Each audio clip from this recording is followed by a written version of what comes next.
నమస్తే.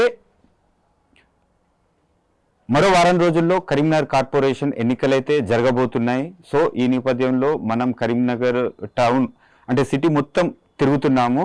ఇక్కడ గొప్ప విషయం ఏంటంటే ఒక సాధారణ కార్యకర్తకు, ఒక మిడిల్ క్లాస్ అమ్మాయికి ప్రపంచంలోనే అత్యధిక సభ్యత్వం ఉన్న భారతీయ జనతా పార్టీ టికెట్ దక్కడం జరిగింది. సో ఆ అభ్యర్థి ఇప్పుడు మనతో పాటు ఉన్నారు. వారే బండారు గాయత్రీదేవి గారు. సో వారితో మాట్లాడదాం. టికెట్ ఎలా అంటే టికెట్ రావడానికి గల కారణం ఏంటి, అసలు బీజేపీకి తనకున్న అనుబంధం ఏంటి అని వారి మాటల్లో వినే ప్రయత్నం చేద్దాం. అక్క నమస్తే. నమస్తే అండి. చెప్పండి, మొత్తానికి ప్రపంచంలోనే అత్యధిక సభ్యత్వం ఉన్న Bharatiya Janata party corporator ticket సాధించుకున్నారు. సో ఎలా ఎలా అనిపిస్తుంది? ఫస్ట్ సంతోషం అనే మాట చాలా చిన్నది, చాలా గర్వకారణం అని చెప్పగలుగుతాను. ఎందుకంటే భారతీయ జనతా పార్టీలో సభ్యత్వం తీసుకునే వాళ్ళు లక్షల కోట్ల మంది ఉంటారు ఈ దేశం లోపల. కానీ ఒక నాయకుడిగా మనకంటూ ఒక గుర్తింపు సాధించాలంటే ఒక మాట అంటుంటారు, వార్డు మెంబర్గా నన్న గెలవాలి అని అంటారు. అయితే ఇంత పెద్ద పార్టీ లోపల మున్సిపల్ కార్పొరేషన్లో ఒక కార్పొరేటర్ టికెట్ సాధించడం అనేది చాలా గొప్ప విషయం. 7 ఏళ్లుగా నేను పార్టీలో యాక్టివ్గా ఉన్నాను. 2014 నుంచే నేను బీజేపీ సిద్ధాంతాలకు ఆకర్షితురాలనై సోషల్ మీడియా వేదికగా నా ఆలోచనలు పంచుకునేదాన్ని.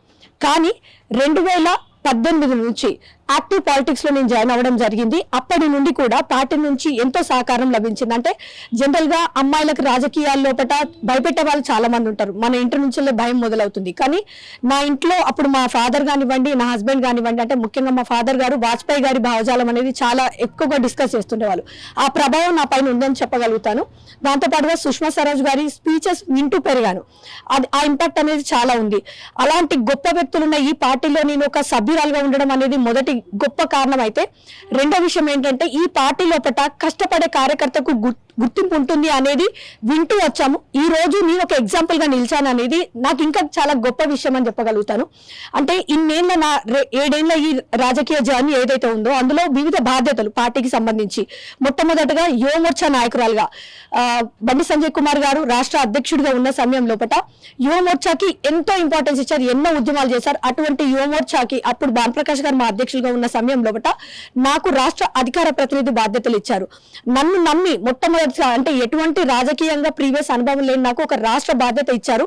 ఆ ఇచ్చిన బాధ్యతని నేను మనసా వాచ ఎక్కడ కూడా ఒక చెడ్డ పేరు రాకూడదు. నాకు ఇంత పెద్ద బాధ్యతను నన్ను నమ్మించినప్పుడు ఎక్కడ కూడా చెడ్డ పేరు రావద్దని ఆ 3 ఏళ్ల టర్మ్ ఏదైతే ఉందో నాకు ఇచ్చిన బాధ్యతలను నేను సక్రమంగా నిర్వహించానని అనుకుంటున్నాను. దాని తర్వాత బండి సంజయ్ కుమార్ గారి ఎమ్మెల్యే ఎలక్షన్ టైంలో అవనివ్వండి, ఎంపీ ఎలక్షన్ టైంలో రీసెంట్ గా జరిగిన ఎమ్మెల్సీ ఎన్నికల్లో కూడా నేను కరీంనగర్ కి సంబంధించిన సౌత్ జోన్ కి ఇన్ఛార్జ్ గా ఉన్నాను. ఎంపీ ఎలక్షన్ టైంలో 30 డివిజన్లకి ఇన్ఛార్జ్ గా వ్యవహరించాను. ఆ అనుభవం అనేది ఈ రోజు నా ఎలక్షన్ టైంకి చాలా ఉపయోగపడుతుందని చెప్పాలి. అయితే ఇవన్నీ పనిచేసిన తర్వాత మొట్టమొదటిసారిగా బీజేపీ అధ్యక్షురాలిగా, మండల అధ్యక్షులుగా ఒక మహిళకు అవకాశం ఇవ్వడం జరిగింది కరీంనగర్ జిల్లాలో. ఆ అవకాశం నాకు రావడం కూడా మరొక గొప్ప విషయం అని నేను చెప్తాను.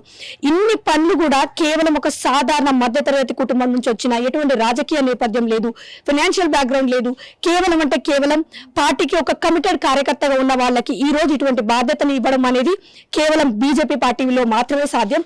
దానికి నేనే పెద్ద ఎగ్జాంపుల్ అని చెప్పగలుగుతాను. ఓకే, అంటే ఈ కార్పొరేటర్ టికెట్ సాధించడం మీ విజయంగా భావిస్తారా, ఒక సాధారణ కార్యకర్త విజయంగా భావిస్తారా? 100% సాధారణ కార్యకర్త విజయం. ఇది వ్యక్తిగత విజయం కాదు, 100% కార్యకర్త విజయం. ఎందుకంటే కష్టపడే కార్యకర్త గుర్తింపు ఉంటుంది అని చూపెట్టడానికి ఇచ్చిన టికెట్ ఇది.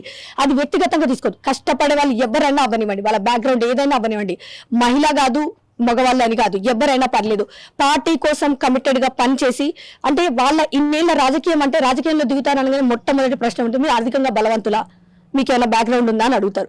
ఆర్థికంగా కూడా ఎటువంటి బలం లేదు, నాకు ఎటువంటి రాజకీయ నేపథ్యం కూడా లేదు. కేవలం అంటే కేవలం పార్టీ కోసం మనం కష్టపడాలి. మనకు పార్టీ ఏదైతే బాధ్యతలు అప్పగించిందో దాన్ని మనము సిన్సియర్ గా నిర్వర్తించాలి, అంతే తప్ప వేరే ఏ ఆలోచన లేదు. అటువంటి ఒక డెడికేటెడ్ కార్యకర్తలకి దక్కిన గౌరవమే ఈ పార్టీ టికెట్. ఓకే, సో ఎలా అనిపిస్తుంది మొత్తానికి అయితే బండి సంజయ్ గారికి ఏ విధంగా థ్యాంక్స్ చెప్పబోతున్నారు ఒక సాధారణ కార్యకర్తకు టికెట్ ఇచ్చినందుకు? సో మిగతా పార్టీల్లో చూసుకున్నట్టయితే చాలా పోటీ, అమ్యామ్యాలు చాలా జరుగుతూ ఉంటాయి. టికెట్ కోసం డబ్బు కూడా చాలా ఖర్చు పెట్టి నిరాశ చెందుతారు. థ్యాంక్స్ చెప్పడం అనేది చాలా చిన్న మాట, చాలా అంటే చాలా చిన్న మాట. ఆయన ఒక లక్షల మంది కార్యకర్తలకి ఒక ఆశను కలిగించారు. ఇలాంటి కార్యకర్తకి టికెట్ దక్కుతుంది అని చూపించి లక్షల మందికి ఒక హోప్ క్రియేట్ చేశారు.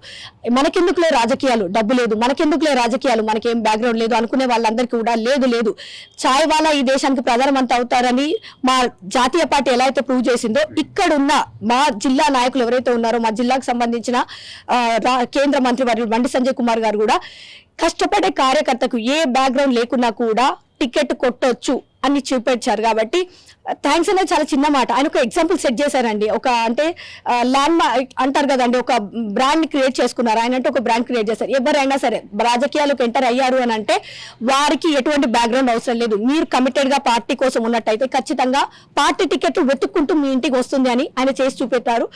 థ్యాంక్స్ అనేది అసలు చెప్పలేనండి, థ్యాంక్స్ అనేది చెప్పడానికి కూడా లేదు. జీవితాంతం కూడా ఒక కార్యకర్తగా పార్టీకి, ముఖ్యంగా మా పార్టీకి ఆయన చెప్పేది కూడా అదే. వ్యక్తిగతంగా ఎప్పుడు చెప్పాడు, నన్ను గుర్తించండి, నా కోసం పనిచేయడానికి ఏ రోజు చెప్పలేదు. ఆయన చెప్పిన మాట ఇప్పుడు చెప్తున్నాను. మనకి పార్టీ ఫస్ట్, అంటే నేషన్ ఫస్ట్. పార్టీ పరంగా చూసుకున్నట్టయితే పార్టీ తర్వాత మేము సెల్ఫ్ లాస్ట్ అవుతాము. పార్టీ కోసం మాత్రమే పనిచేస్తాము. పార్టీ ఏ నిర్ణయం తీసుకున్నా కూడా మేము దానికి ఎదురు తిరిగేది లేదు, దాన్ని క్రాస్ చేసి మాట్లాడేది లేదు. అదంతా కూడా ఆయన నేర్పించిందే. కాబట్టి ఆయన ఏదైతే ఒక రాజకీయ గురువుగా నిలబడి, ఒక సొంత సోదరులాగా నిలబడి నాకు ఏదైతే గైడెన్స్ ఇచ్చారో, ఈ రోజు ఇక్కడ దాకా కూడా తీసుకురావడంలో ఆయన వెన్నంటే ఎలా అయితే ఉండారో, దానికి అన్నిటికీ కూడా థ్యాంక్స్ అని చెప్పడం చాలా చిన్న మాటే అవుతుంది. ఓకే, మీతోటి అంటే మీతో ఉన్న సాధారణ కార్యకర్తలకు, భాజపా పార్టీలో ఉన్న సాధారణ కార్యకర్తలకు మీరేం చెప్పబోతున్నారు? ఒక ఎగ్జాంపుల్ గా చెప్పొచ్చు. 100% చెప్తానండి. ఒక ఎగ్జాంపుల్ అనేది చూపిస్తున్నాను, నేనే ఒక ఎగ్జాంపుల్ గా చూపిస్తున్నాను. గెలుపోవటం అనేది తర్వాత విషయం, కానీ ఇంత పెద్ద పార్టీలో ఒక అవకాశం, ఈవెన్ ఇక్కడ జనరల్ అయినా సరే, రిజర్వ్డ్ అయినా సరే, విమెన్ రిజర్వ్డ్ అయినా సరే, ఒక నాయకురాలుగా నన్ను నేను ఎస్టాబ్లిష్ చేసుకుంటే నువ్వు అక్కడ ఎలా అయినా సీట్ సంపాదించగలుగుతావు అనే విషయంలో నాకు ఒక క్లారిటీని కూడా ఇచ్చారు బండి సంజయ్ కుమార్ గారు. కాబట్టి ఇది ప్రతి ఒక్క కార్యకర్త కూడా ఒక పెద్ద హోప్ నిచ్చే విషయమే అని చెప్తాను నేను. ఎవరైనా అవనివ్వండి, చెప్తున్నాను కదా, వాళ్ళ జెండర్ తో సంబంధం లేదు, వాళ్ళ బ్యాక్గ్రౌండ్ తో సంబంధం లేదు, డబ్బులతోటి సంబంధం లేదు. పార్టీ కోసం కమిటెడ్ గా పనిచేస్తే ఖచ్చితంగా పార్టీ గుర్తిస్తుంది. ఆ పార్టీయే వివిధ బాధ్యతలు ఇచ్చి గౌరవించుకుంటుంది. ఓకే, వాళ్ళ దురదృష్టం ఉండి మేబీ మనం గెలవలేని పరిస్థితుల్లో పార్టీ ఇతర నామినేటెడ్ పోస్టులను ఇచ్చి కూడా గుర్తిస్తుందని బండి సంజయ్ కుమార్ గారు రిపీటెడ్ గా చెప్తా ఉన్న పరిస్థితి మనం చూస్తా ఉన్నాం. ఓకే, వ్యత్యాసాలు చెప్పండి. భారతీయ జనతా పార్టీకి మరియు మిగతా పార్టీలకు ఉన్న డిఫరెన్స్ ఏంటి? కార్యకర్తలను గుర్తించే పార్టీ బీజేపీ పార్టీ. దేశం ధర్మం అంటూ కొట్లాడే పార్టీ బీజేపీ పార్టీ. సిద్ధాంతాలకు కట్టుబడి ఉండే పార్టీ బీజేపీ పార్టీ. నమ్మిన జెండా కోసం ప్రాణత్యాగాలు చేసే పార్టీ బీజేపీ పార్టీ. ధర్మం కోసం, అవసర వ్యక్తిగత స్వార్థం కోసం పార్టీలు మారే పార్టీ వ్యక్తులు కాదు. ఈ పార్టీలో చేరారంటేనే ఈ కండువ వేసుకోవాలంటే ఒక ధైర్యం ఉండాలి. ఈ కండువాని మొయ్యాలి అని అంటే ఎన్నో త్యాగాలు కూడా సిద్ధపడి ఉండాలి. అవసరమైతే ప్రాణత్యాగం చేయడానికి కూడా సిద్ధపడినప్పుడే ఈ కండువ వేసుకోవాలని చెప్పేసి మాకు ఒక ప్రశిక్షణ తరగతులు చెప్తా ఉంటారు అనమాట. దేశం కోసం అనేది ఫస్ట్ ఏమంటారు, కమిటెడ్ కార్యకర్తలు ఎలా ఉండాలి అనే దానికి ఒక నిదర్శనం ఈ పార్టీ సిద్ధాంతాలే. కాబట్టి ఏమంటానండి, అసలు కంపారిజన్ లేదండి. ఈ పార్టీకి ఇంకో పార్టీకి నేను కంపారిజన్ చేయదలుచుకోలేదు. ఈ కండువాలు మార్చే వ్యక్తులు ఎంతో మంది వస్తుంటారు, కానీ ఇక్కడ వ్యక్తుల తప్పు ఉంటుందేమో కానీ పార్టీ సిద్ధాంతాల్లో మాత్రం ఏ లోపం లేదు. కమిటెడ్ కార్యకర్త 40 ఏళ్లుగా కూడా కార్యకర్తగానే ఉండి ఈ కండువ మోసే వాళ్ళు ఉన్నారు ఇదే పార్టీలో. ఎంతో మంది పార్టీలు మారుతారు, అవకాశం రాకపోతే జెండాలు మారుస్తారు, భుజాల మీద కండువాలు మారుస్తారు. కానీ ఒకసారి బీజేపీ కార్యకర్తగా మారినాడు. గతంలో అనేక మంది నాయకులు చెప్పారు, వాళ్ళ రాజకీయాల అవసరాల కోసం నాయకులు మారుతారు కావచ్చు కానీ కార్యకర్త ఎప్పుడు భారతీయ జనతా పార్టీని వీడడు అనేది. అందుకే ఈరోజు 3వ బీజేపీ అధికారంలో ఉంది. అంతే చిన్న ఎగ్జాంపుల్. నాయకులు వాళ్ళ వ్యక్తిగత స్వార్థం కోసం కావచ్చు, అవకాశాల కోసం కావచ్చు, వాళ్ళు కండువాలు మార్చారేమో కానీ కార్యకర్త నమ్మిన సిద్ధాంతం కోసం కట్టుబడి ఉన్న కార్యకర్త, జెండాను మోస్తే కార్యకర్త ఎప్పుడు కూడా ఆ పార్టీ కోసం కట్టుబడి ఉన్నాడు. కాబట్టి ఈరోజు 3వ అంటే మా కార్యకర్తల క్యాడర్ పెరుగుతుంది, మా కార్యకర్తల స్ట్రెంగ్త్ పెరుగుతూ వస్తుంది తప్ప నాయకులు మారొచ్చండి. మాకు ఒకసారి పోలింగ్ స్టేషన్ లోపలికి వెళ్తే మేము చూసేది పువ్వు గుర్తు మాత్రమే. అక్కడ నాయకుడు ఎవరైనా సరే మా అంతిమ లక్ష్యం బీజేపీని గెలిపించుకోవడం అంతే. కార్యకర్త ఎప్పుడు కూడా కమిటెడ్ కార్యకర్తనే. సో ఇది అంటే ఒక కరీంనగర్ స్మార్ట్ సిటీలో ఒక కార్పొరేటర్ సీటు దక్కించుకోవడం అంటే మామూలు విషయం కాదు. ఇది నిజంగా ఒక సాధారణ కార్యకర్తకు దక్కిన విజయంగా భావించవచ్చు.